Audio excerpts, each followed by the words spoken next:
मुझे भी बात नहीं करनी है।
जी, सामने की आवाज़ आ रही है वर्दा आपको? I am fine to all of you.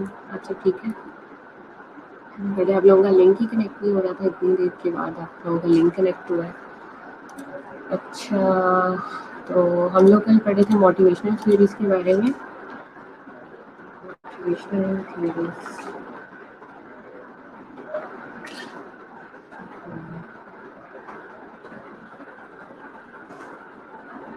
Thank you वर्दा। आवाज़ बाकी स्टूडेंट्स को भी आ रही है क्लास? बाकी स्टूडेंट्स को आवाज़ क्लियर है मेरी?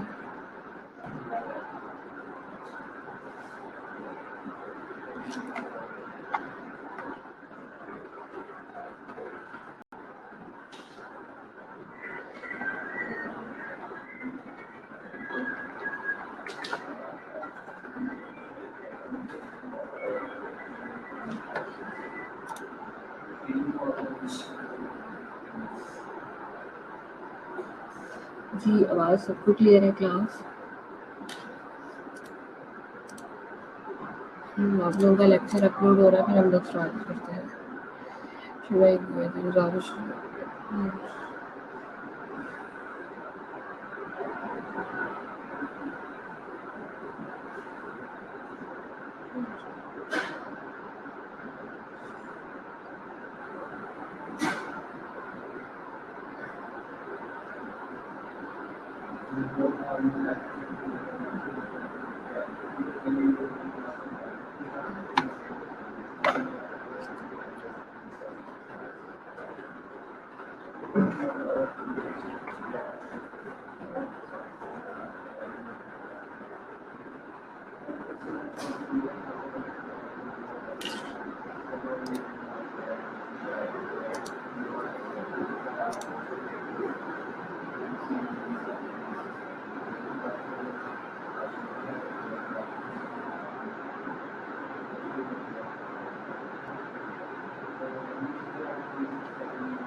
ओके, लास्ट टाइम हम लोगों ने थ्योरीज ऑफ मोटिवेशंस की बात की थी। टाइप्स ऑफ मोटिवेशन की हम लोगों ने बात की कि एक्सट्रिंसिक मोटिवेशन क्या है, इंट्रिंसिक मोटिवेशन क्या है। मोटिवेशन थ्योरीज का हमने कल फर्स्ट पार्ट्स जो है ना वो डिस्कस किया था। वो था कंटेंट थ्योरीज का। उसके बाद जो फर्दर है उसमें हमने प्रोसेस थेरीज की आज बात करनी थी। कंटेंट थेरीज की हमने डेफिनेशन पढ़ी थी कि कंटेंट थेरी होती क्या है। ठीक है, ऐसी थेरीज जिसके अंदर हम सिर्फ और सिर्फ क्या करते हैं, हम मोटिवेट करते हैं इंडिविजुअल को। ठीक है, उसके कंसर्न से रिलेटेड उसकी नीड्स को, उसकी वांट्स को देखते हैं। ठीक है, उसमें मैस्लो की थेरी आ जाती है, हेजलबर्ग की आ जाती है, मैकलेंड्स की आ जाती है, एल्डरफर्स की आ जाती है। ऑन द अदर साइड हम लोगों ने बात की प्रोसेस थेरीज की। प्रोसेस थेरी में आपके पास रोम की एक्सपेक्टेंसी थेरी आ जाती है, एडम्स की इक्विटी थेरी आ जाती है, गोल सेटिंग थेरी आ जाती है और रीइंफोर्समेंट थेरी आ जाती है। मैस्लो की हम लोगों ने डिटेल में डिस्कस की। ठीक है, उसके बाद हम लोगों ने हेर्जबर्ग की मोटिवेशन थेरी को डिस्कस किया। इसमें हाइजीन फैक्टर है, मेंटेनेंस फैक्टर है, मोटिवेशनल फैक्टर है। ठीक है, फिर हमने मैकलेंड्स की थेरी को डिस्कस किया। ठीक है, एंड आफ्टर दैट हम लोगों ने एल्डरफर्स की ईआरजी थ्योरी को डिस्कस किया। ठीक है, एंड देन हम लोगों ने आज बात करनी है प्रोसेस थ्योरीज की। प्रोसेस थ्योरीज में सबसे पहले वो आपके पास जो बात आ जाती है वो आ जाती है रॉम्स की expectancy theory. Vroom's expectancy theory was proposed by Victor H Vroom. ठीक है, विक्टर एच रॉम जो था साइकोलॉजिस्ट, उसने इस थ्योरी के बारे में बताया था who believe that people are motivated to perform activities to achieve some goal. To that extent, they expect that certain actions on their part would help them to achieve the goal. ठीक है, मतलब रोम की expectancy theory ये है कि लोगों को जो है वो मोटिवेट किया जाता है कि वो उस बात को या उस चैनल को फॉलो करें, और फॉलो करने के बाद जो है वो क्या करें, उस एक्शन को टेक प्लेस करें। ठीक है, ROM expectancy theory is based on the assumptions that an individual behaviour results from its choices. ठीक है, कि एक जो इंडिविजुअल का बिहेवियर है वो चॉइसेस से आता है। ठीक है, मिसाल के तौर पे अब रॉलिका है या अलीगंजा या किरण है, वो कहती हैं कि हमने ये सर्टन गोल जो है वो लाइफ के अंदर अचीव करना है। अब उस गोल को अचीव करने के लिए जो ह्यूमनली पॉसिबल चॉइसेस हैं, जो ह्यूमनली पॉसिबल पाथवेज हैं, जो ह्यूमनली पॉसिबल कह लें कि आप इवेंट्स हैं, वो उसको फॉलो करेंगे। ठीक है, अब this theory is based on the assumption that an individual behavior results from the choices made by him with respect to the alternate course of action, which is related to the psychological event occurring simultaneously with the behavior. ठीक है, अब क्या है कि वर्दा को जो है वो अब आउट ऑफ द वे जाके काम करना पसंद नहीं है। वो कहती है कि बस ठीक है, जो इन द वे चल रहा है वो चलता रहे, आउट ऑफ द वे मैंने नहीं जाना। लेकिन ऑन द अदर हैंड रॉलिका कहती है नहीं, मतलब वो उसको अपना पैशनेट कर लेती है उस गोल को।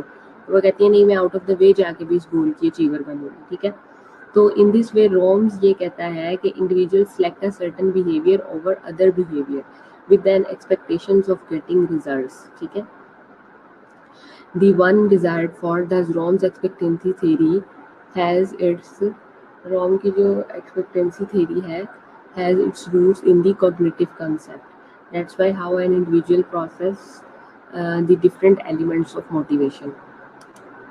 मतलब हो सकता है वर्दा उस तरह से मोटिवेटेड ना हो। ठीक है, जिस तरह से आपके पास जो है वो रॉलिका मोटिवेटेड है। ठीक है, तो ये चीज़ें बड़ी ज़्यादा मैटर करती हैं। देन आ जाता है this result is build around the concept of balance, instrumentality and expectancy and therefore is often called VIE theory. ठीक है, अब कहता है कि ये थ्योरी जो है वो हम बिल्ड करते हैं, इसमें हमारे पास कॉन्सेप्ट ऑफ बैलेंस आ जाता है, इंस्ट्रूमेंटलिटी आ जाता है एंड एक्सपेक्टेंसी आ जाता है, and therefore is called VIE theory. इसलिए इसको हम जो है वो VIE थ्योरी बोलते हैं। The algebraic representation of the Rom's expectancy theory is, ठीक है, ये उसने एक algebraic दी है रिप्रेजेंटेशन कि मोटिवेशन या force is equal to balance multiply by expectancy. ठीक है, यानी कि मोटिवेशन इन दोनों का एमलगम होती है। सही है, अब देखें फ्लो चार्ट के अंदर अगर आप देखें तो इसमें एक तरफ है एक्सपेक्टेंसी। ठीक है, एक तरफ से फोर्स मिली, आपने एक्सपेक्टेड किया, first level outcome and subject level outcome, ये दो चीज़ें आ गई। First level outcome outcome 1 and outcome 2 है। आउटकम 1 में जो है वो आपके पास आ जाता है आउटकम 1A, आउटकम 1B।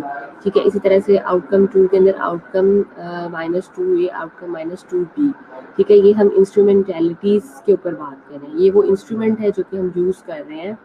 ठीक है, मतलब इंस्ट्रूमेंट से मुराद ये है कि आपको एक ड्राइव मिली, एक फोर्स मिली कि वंस वी आर मोटिवेटेड, और you can say innerly you are motivated कि हमने ये पर्टिकुलर काम करना है, ठीक है। देन आपने अपनी एक एक्सपेक्टेशंस भी डेवलप करनी।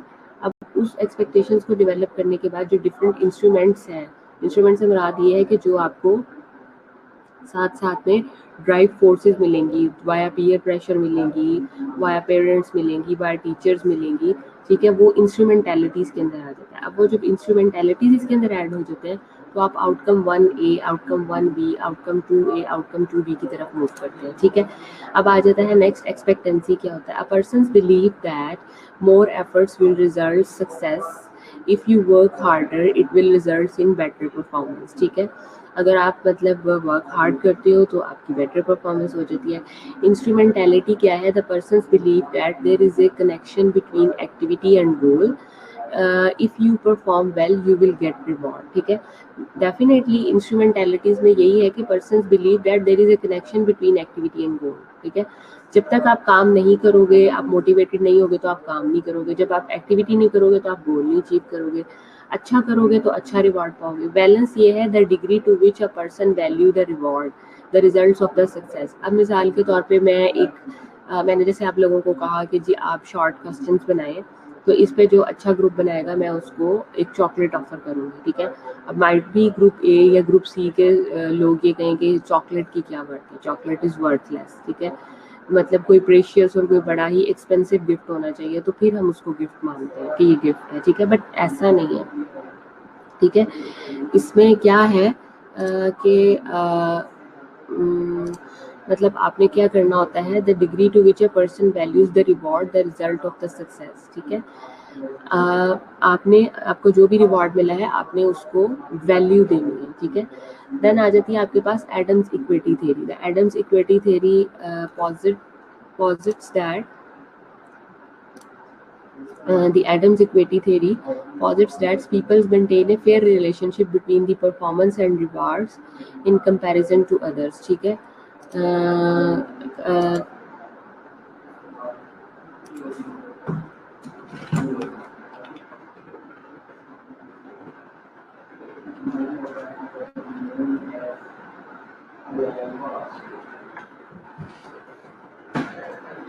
ठीक है, अच्छा, Adams equity theory posits that people maintain a fair relationship between the performance and rewards in comparison to others, ठीक है। मतलब दूसरों के मुकाबले में जो लोग वाकई ही वेटेज रखते हैं और वाकई इस चीज़ को समझते हैं, उसको हम क्या कहते हैं, इक्विटी थ्योरी कहते हैं। In other words, an employee gets demotivated by the job and his employer in case his inputs are more than the output, ठीक है। The Adams equity theory was proposed by John Stacey Adams and is based on the following assumptions. Individuals make contributions, inputs for which there certain rewards outcome, ठीक है। मतलब आप जब भी कोई एक स्पेसिफिक काम करते हो तो आपके जहन में होता है कि हमारा इस काम को करने का मकसद क्या है। इस काम को करने का मकसद ये है कि हमने इससे रिवार्ड लेना है, हमने इससे आउटपुट लेना है।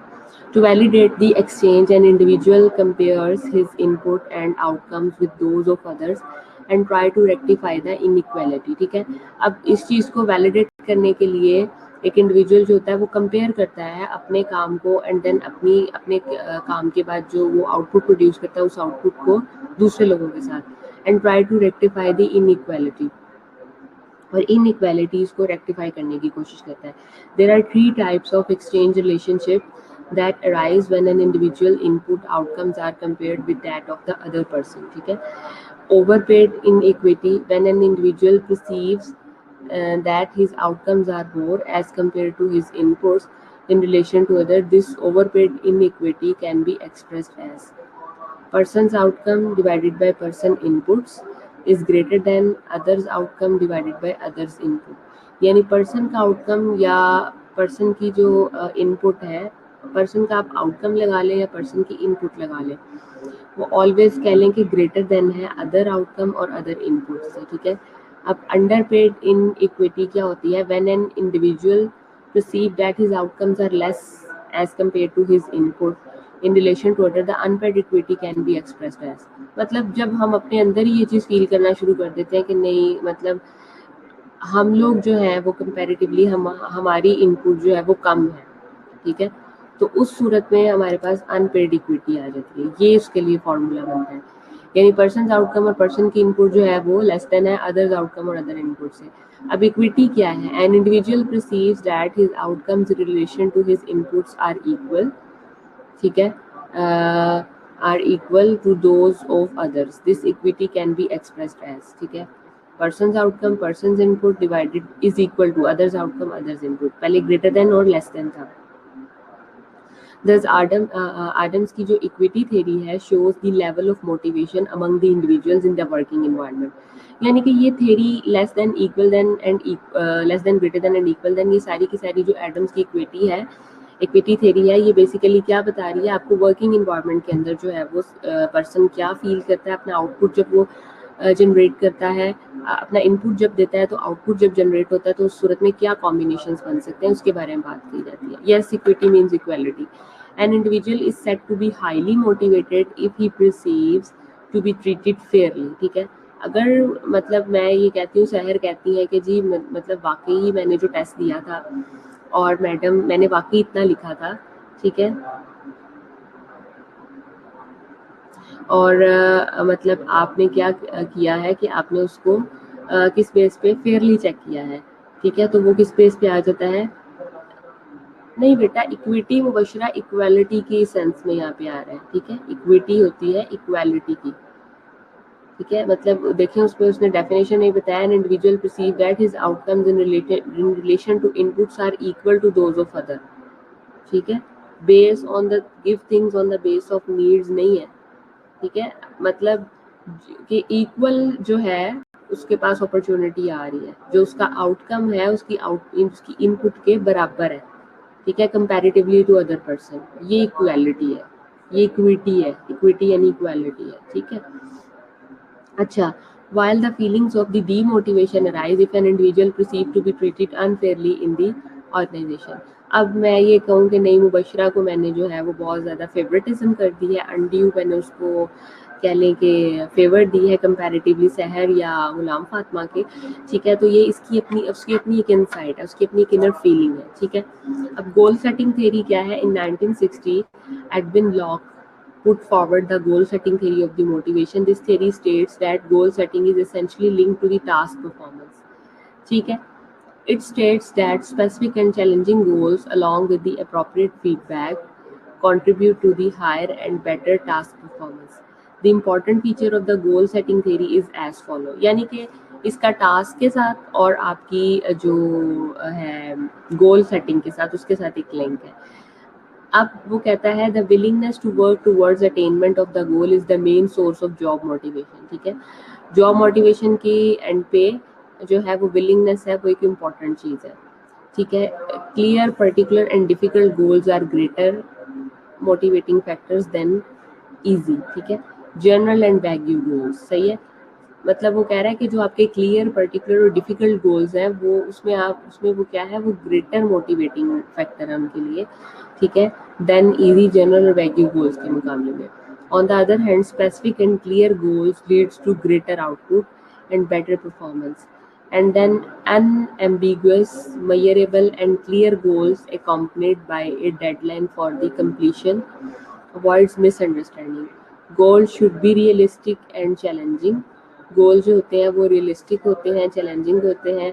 This gives an individual a feeling of pride and Triumph when he attains them and sets him up for the attainment of the next गोल, ठीक है, मतलब आपका जो टास्क की परफॉर्मेंस है और टास्क की परफॉर्मेंस आपने किस लेवल पे जाके करनी है, ठीक है, और आपकी जो गोल्स क्या हैं उनके दरमियान में क्या रिलेशन है, मतलब आप अगर जो आप वाकई ही ट्रू गोल अचीव करना चाहते हो तो ट्रू गोल को अचीव करने के लिए आप क्या करते हो, अपना टास्क परफॉर्म करते हो, ठीक है। The more challenging the goal the greater is the reward generally and the more is the passion for achieving it. Better and appropriate feedback of the results directs the employee behavior and contributes to the higher performance than absence of the feedback, ठीक है, मतलब अगर आप motivated ही नहीं हो, ठीक है, आप किसी पर्टिकुलर गोल से कुछ चीज़ सीखना ही नहीं चाहते हो, तो व्हाट डू यू थिंक कि क्या आपकी फीडबैक जो है in the absence of this thing होगी? नहीं होगी। Feedback is a means of gaining reputation, ठीक है। फीडबैक का मतलब ये होता है कि आप रेपुटेशन गेन करते हो, making clarifications and regulation and regulating the goal difficulties. It helps employees to work with more involvement and leads to greater job satisfaction, ठीक है, और greater job satisfaction आपको मिलती है। Employees participation in goal is not always desirable, ठीक है। Employees की जो पार्टिसिपेशन होती है वो ऑलवेज डिज़ायरेबल नहीं होती। Participation of the setting goal however makes goal more acceptable and leads to more involvement, यानी जितना ज़्यादा वो अपने टास्क से रिलेटेड होगा, जितना ज़्यादा वो अपने टास्क के साथ कंसर्न होगा, उतना ज़्यादा जो है उसको गोल की अचीवमेंट के अंदर आसानी मिलेगी, ठीक है। Goal setting theory has a certain event such as self-efficiency. This is very important. Self-efficiency is the individual self-confidence. Individual self-confidence और faith होता है that he has a potential of performing the task, ठीक है। He or she has a particular potential of performing the task. Higher the level of the self-efficiency, greater will be the efforts, ठीक है। जितनी ज़्यादा आपके अंदर self confidence ज़्यादा होगा, आपकी सेल्फ एफिशिएंसी अच्छी होगी। आपकी सेल्फ एफिशिएंसी अच्छी होगी तो then you can say कि greater will be the effort put in by the individual when they face challenging tasks, ठीक है। अब while lower the level of the self efficiency, यानी आपका अपना self confidence जो है वो low हो गया, less will be the effort put in by the individual or he might even quit while meeting challenges, ठीक है। मतलब once he or she face the challenges he will quit the आप कह सकते हैं जो भी वो पर्टिकुलर टास्क परफॉर्म कर रहा है। Goal commitment, this is very important. Achievement के साथ साथ कमिटमेंट मैटर करती है। Goal setting theory assume that the individual is committed to the goal and will not leave the goal, ठीक है। अब अगर आपकी वर्क प्लेस पे आपको टीम लीडर ने या मैनेजर ने ज़्यादा डांट डपट दी है, या कह लो कि वो डेली बेसिस के ऊपर आपकी क्लास लेता है और डेली बेसिस पे आपको वो चेकिंग प्रोवाइड करता है, तो आप इस सूरत में क्या होता है, आप डिसहार्ट होकर कहते हो कि I am no more able to do work in this environment or I can't be at such sort of manager or team leader, you can say whatever, you can say supervise you. So the goal commitment is dependent on the following factors. Number one, goals are made open, ठीक है, goals को आपने open रखना है, non और broadcasted रखना है, ठीक है। Number two, goals should be set self by individual rather than designated. Number three, individual set goals should be consistent with the organizational goal and vision. Organizational goals और visions की बात करनी है। देन आपके पास आ जाता है रीइंफोर्समेंट थ्योरी। रीइंफोर्समेंट थ्योरी जो है वो आपकी लास्ट थ्योरी है। This theory is based on the concept of operant conditioning. Operant conditioning तो आपने पहले भी पढ़ी है, ठीक है, बीएफ स्किनर ने जो कि दी थी और उसने डॉग्स पे अपना एक्सपेरिमेंट किया था, ठीक है। अब this is developed by BF Skinner. It argues that behavior of the people is largely determined by its consequences, ठीक है, results पे बेस करता है। In other words, those actions that tend to have positive or pleasant consequences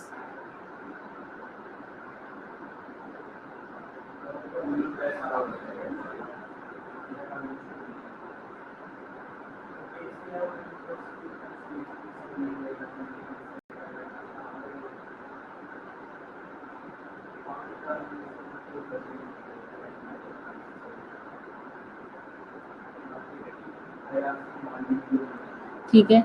the reinforcement theory suggest करती है कि manager should try to structure the contingencies of the rewards and punishment on the job in such a way that the consequences of the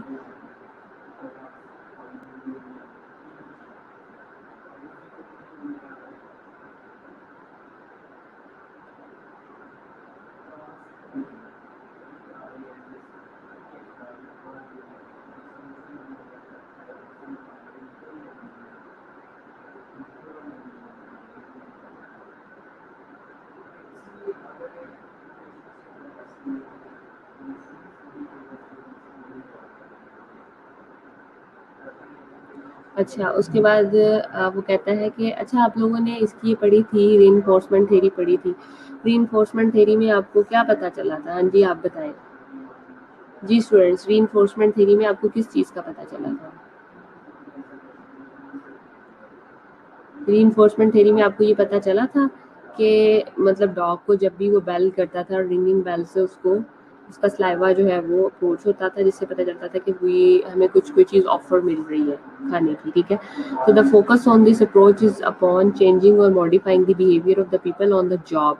that's why it is also regarded an organisational behaviour modification. जब आपको पता चलेगा कि हमारा manager या हमारा team leader हमें कुछ ना कुछ बोनसेस या अच्छी हमें फीडबैक दे रहा है, तो definitely you will do their best, ठीक है, आप अच्छा करोगे। जैसे ये रीइंफोर्समेंट थ्योरी को फ्लो चार्ट के अंदर उसने बताया, manager praises by the employee, ठीक है। पॉजिटिव रीइंफोर्समेंट है, positive behaviour followed by the positive consequences. अब manager stop snagging the employee, ठीक है। मैनेजर जो है वो नेगेटिव रीइंफोर्समेंट के अंदर आ जाता है, positive behaviour followed by the removal of the negative consequences, ठीक है। बिल्कुल, हाँ जी, वो रिपीट होता रहेगा तो आपको जो है वो आप अपनी वर्क प्लेस के ऊपर जो है वो एडजस्टेबल रहोगे, अदरवाइज आप 2 दिन भी नहीं इस चीज़ को बर्दाश्त कर सकते, ठीक है। मैनेजर डिमोट्स द एम्प्लॉय, अगर मैनेजर डिमोट्स करता है एम्प्लॉय को तो ज़ाहिर बात है वो पनिश कर रहा है, नेगेटिव बिहेवियर है फॉलोड बाय नेगेटिव कॉन्सिक्वेंसेस, ठीक है। एट लास्ट आ जाता है मैनेजर इग्नोरिंग द बिहेवियर, ठीक है। यानी कि इसमें मैनेजर जो है वो इग्नोर कर रहा है बिहेवियर को, एक्सटिंक्शन, ठीक है, बिल्कुल कता ताल्लुकी कर देना, negative behaviour followed bye removal of positive consequences खत्म हो जाए। The basic notion underlying reinforcement theory is the concept of reinforcement itself. An event is said to be reinforcing if the event following some behavior makes the behavior more likely to occur again in future. ठीक है, मतलब वो ये बात कह रहा है कि इवेंट ऑलवेज फॉलो करता रहता है सम बिहेवियर को फ्यूचर के अंदर। In organisational setting 4 basic kinds of reinforcement can result from the behaviour which is discussed briefly as under. ये 4 किस्म की रीइंफोर्समेंट जो कि आपने पहले उसके अंदर भी देखी है फ्लो चार्ट के अंदर, अब यहाँ पे उसने इसको डिस्क्राइब भी किया है। पॉजिटिव रीइंफोर्समेंट क्या है? Method of strengthening behaviour with rewards और positive outcomes after a desired behaviour is perform, ठीक है। देन आ जाता है अवॉइडेंस या negative reinforcement, used to strengthen behavior by avoiding unpleasant consequences that would result if the behavior was not performed, ठीक है। ये अवॉइडेंस में आ जाता है या नेगेटिव रीइंफोर्समेंट आ जाती है। देन आ जाती है punishment, used to weaken undesired behaviors by using negative outcome और unpleasant consequences। जब आप unpleasant consequences की बात करते हो तो ये आपके पास पनिशमेंट में आ जाता है when the behavior is performed, ठीक है। देन आ जाता है एक्सटिंक्शन, यानी बिल्कुल कलता ताल्लुकी कर देना, used to weaken undesired behaviors by simply ignoring or not reinforcing that behavior, ठीक है। ये एक्सटिंक्शन के अंदर आ जाता है। ये वो सारी की सारी नोशंस थे जो कि उसने बताए थे। अब आप मुझे एक काम करें कि आप लोगों ने काम ये करना है कि आपने अभी ये जो रीइंफोर्सेस की टाइप्स पढ़ी हैं, इनको आपने प्रैक्टिकली जब आप वार्ड में तो जाते हैं, ठीक है, तो आपका अपना प्रैक्टिकल कोई भी एक्सपीरियंस जो हुआ टीएल से, मैनेजर से, ठीक है, सीनियर से, किसी भी सीनियर लेवल पे जब आपका हुआ, तो आप अपनी अपनी बताएं कि आपने पॉजिटिव रीइंफोर्समेंट में क्या वो किया एक्सपीरियंस, अवॉइडेंस में क्या आपने एक्सपीरियंस किया, पनिशमेंट में क्या किया और एक्सटेंशन में क्या किया, ठीक है। ये मैंने खोल दिया आपके सामने फ्लो चार्ट, ये मुझे यहीं पे अभी आपने करके देनी है ये एक्टिविटी, और इसकी बेस के ऊपर मैं आपकी अटेंडेंस मार्क करूँगी, ठीक है। दोबारा मेरा क्वेश्चन सुन लें। जो मैंने रीइंफोर्समेंट थ्योरी के आप लोगों को 4 पैरामीटर्स बताए हैं, जिसमें पॉजिटिव रीइंफोर्समेंट है, अवॉइडेंस या नेगेटिव रीइंफोर्समेंट है, पनिशमेंट है और एक्सटेंशन है। आपने इसको अप्लाई करना है अपने प्रैक्टिकल लाइव एक्सपीरियंस के ऊपर which you have face in your ward और इन योर क्लिनिकल सेटिंग, ठीक है। Getting my point? चले हरी अप, स्टार्ट नाउ, ठीक है। जो बच्चा मुझे यहाँ पे इन चारों के आंसर देगा अपने प्रैक्टिकल एक्सपीरियंस पे, उसकी अटेंडेंस लगती जाएगी, अदरवाइज जितने मर्जी यहाँ पे प्रेजेंट हो मैंने उनकी अटेंडेंस नहीं लगानी। Start work now, hurry up.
Positive reinforcement में तो यही देखा था कि पेशेंट्स जो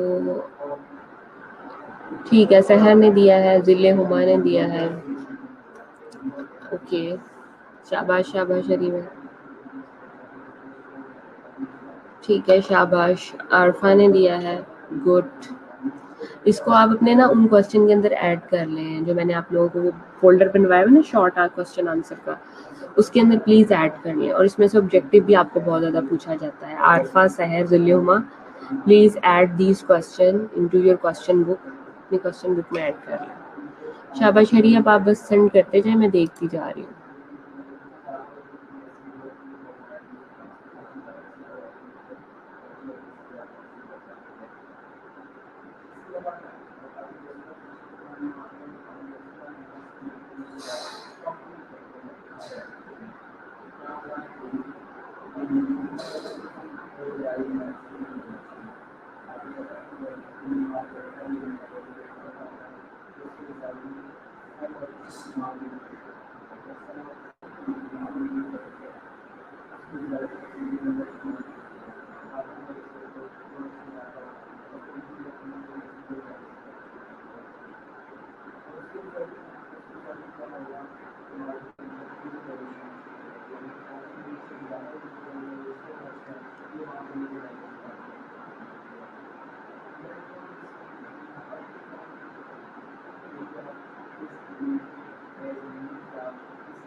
ओके गुड। नुसरत ने बताया, चित्रा ने, महविश ने, सिमरा ने। गुड, शाबाश। Hurry up hurry up. जी जल्दी से बाकी स्टूडेंट्स भी आ जाएं और बाकी भी बताएं।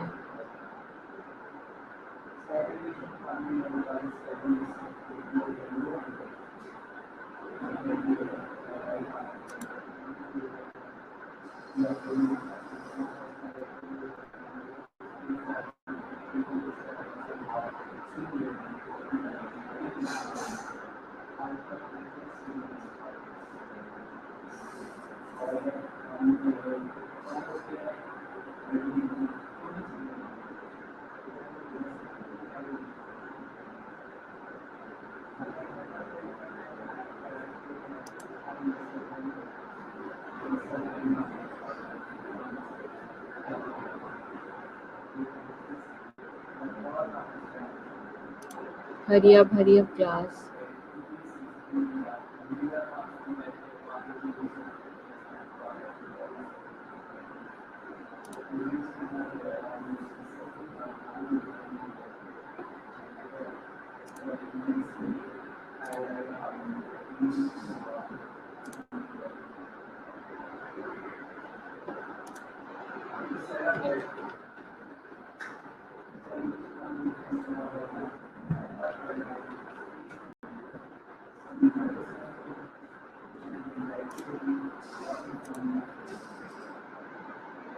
क्लास बाकी लोग क्यों नहीं पार्टिसिपेट कर रहे?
जी फातिमा ने दिया, चित्रा ने, मुबशरा ने।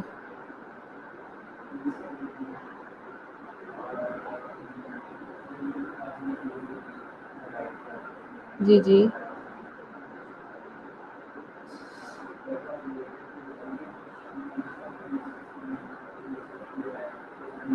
शाबाश।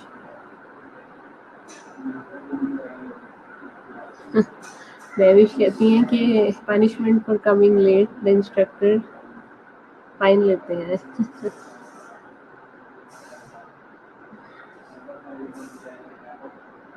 महविश आपको फाइन याद रह गए हैं। गुड। Okay next. हरी आप, शाबाश, जल्दी से बताएं।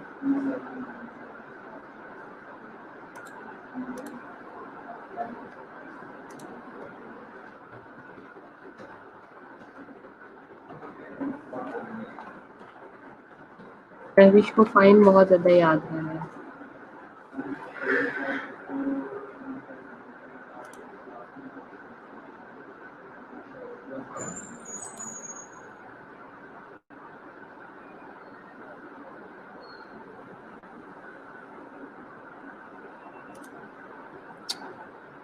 AMAMAC।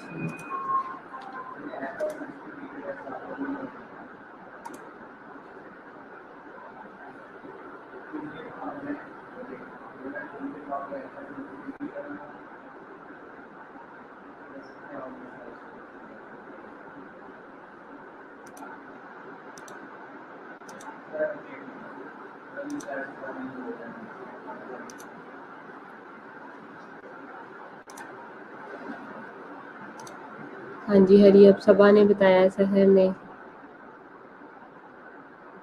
अच्छा, मैं विश कहती पहले दिन सबसे लिया था। चलिए कोई बात नहीं बेटा, it's part of your learning. ये पार्ट ऑफ लर्निंग होती है, इससे घबराना नहीं चाहिए आपको।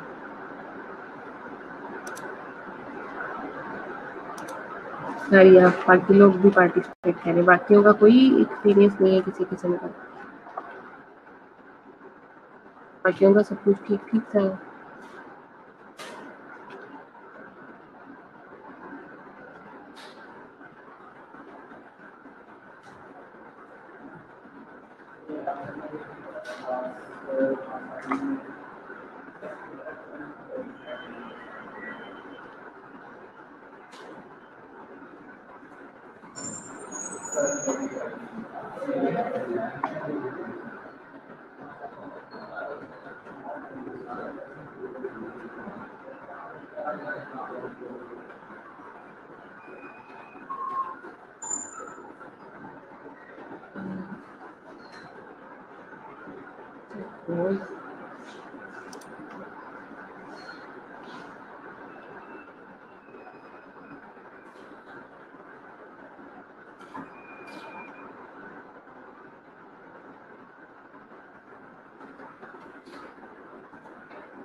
ओके, वर्दा ने भी बता दिया। हरी अप जल्दी से क्लास।